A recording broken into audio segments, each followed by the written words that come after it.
just buy all these places, and then I'd just go and figure out what else I was going to do. And so then I got accepted, and then the workshop's always been good about supporting students that come in, and so I was just amazed that I could actually get an education, you know, and it wouldn't cost me anything. So that, yeah. So I was out here. And just getting to write and... Yeah. And then when I came here, I realized, oh my God, this is what this place is supposed to be.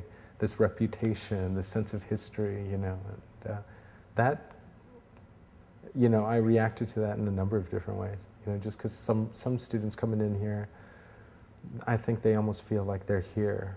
Now everything's going to unfold and everything's going to happen, and everybody better give them respect, and, you know, and I don't know. They've arrived. Yeah, they've arrived, and I was just, I think I came, when I was coming at it, I was like, okay, this is going to be a really great learning experience, and so I was questioning everything. As a launching point. Yeah, and I was going to question everything, and so I know I ticked off quite a few people, just by, you know, saying, well, you know, I think you did this wrong. What about this, or what about this? Like questioning stuff that I guess you shouldn't question.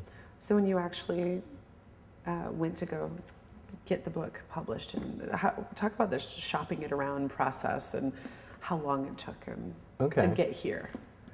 It's a kind of convoluted story. So I could start, oh God, you know, there's a level I could start where it gets really embarrassing and personal. Let's just say I was going through hell, okay? Just going through hell. And one of my friends just, you know, one of my many relapses that I was talking about, and one of my friends just kind of pulled me aside and he was like, look, I know you've got some writing here, I'm going to show it to my agent. And he took a novella, which was a section about the recovery house that's in this book, and showed it to his agent.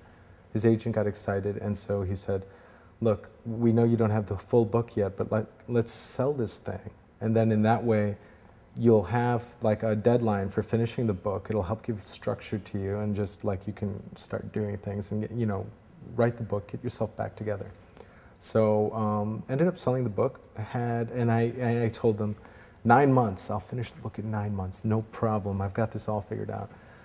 And then, you know, just kind of roller coastered along. The book ended up being 1,400 pages. It was just, and I kept freaking out.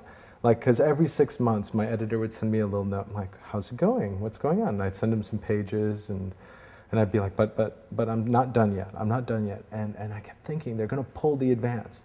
If they pulled the advance, like, they'd already forwarded me money for the book. You know, I was just like, they're going to say, to hell with this guy. He's never going to finish this book. Let's just ask for our money back.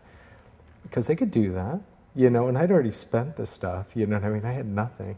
So I was just kind of freaking out about this, and just kept working, and then finally, 5 years in, it just like started to collapse and crystallize for me. And I just, like, the actual condensation from 1,400 pages to 400 pages took like maybe 5-6 months, and it just like, it just really just came together. There's, I don't know, 5 or 6 distinct narratives going on here, where each of those could have been their own book. Yeah. So it was just getting them to kind of no, there's like, I had a number of different books, you know, but like none of them really that held together on its own. Each one required the other. Like, all of these parts require each other. I mean, that's why it's woven in the way it is. And you know, it just took me forever to do it. But then when I finally gave it to them, they were just like, my editor was like, thank you, this is what I was telling everybody you were going to do. You know, he's like, I knew you had this in you. And so it was just like, sweet, all right, so you're not pissed at me? All right, great, you know. It's been a real ride since then, because it's just like, just good things keep happening, like good reviews, good. Yeah, people love the book. Yeah, so fun stuff. Yeah, I'm trying to, I don't know if I told you, but there's like now a movie thing with this, like working on a screenplay with the director. Of this? So, yeah. Great, because I could just see it. I could just see it as a film. And I also thought it'd be very, very cool as an animated flick. Yeah, no, that's the fun stuff. You know, there's so much you can do with that. Because there's somebody who's taken the Ramayana, taken a segment of it and interwoven it with their own story of breakups and lost relationships, and it's animated, it's got all these different kinds of forms to it. And, I mean, people are taking these different approaches to it. And I just think of it, when you have a story that's dealing in mythology, dealing in the real, dealing in things that are hallucinatory, yeah, you know, you Yeah. can't just do pure film. You should move into different kinds of ways of expressing the images. Yeah, there's so many opportunities with this. So Wow. it'll be fun. We'll see what happens. Well, you know. congratulations. That's exciting. Well, it just means right now we're just on the start of it, so it could just turn into a total train wreck and be hell. But for right now, it's fun. And then perhaps the end of the 5-year train wreck, they'll say Yeah. it's perfect. Yeah. So, Well, thank you so much for sitting down thanks. with me today. yeah. And, Thanks for having me.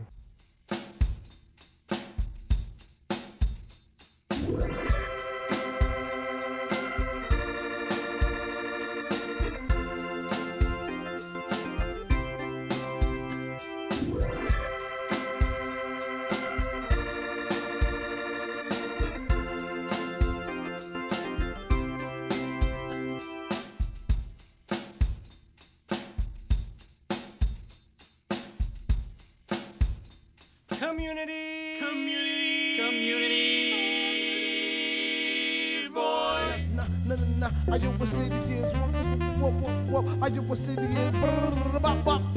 I was city is rap. I was city is na.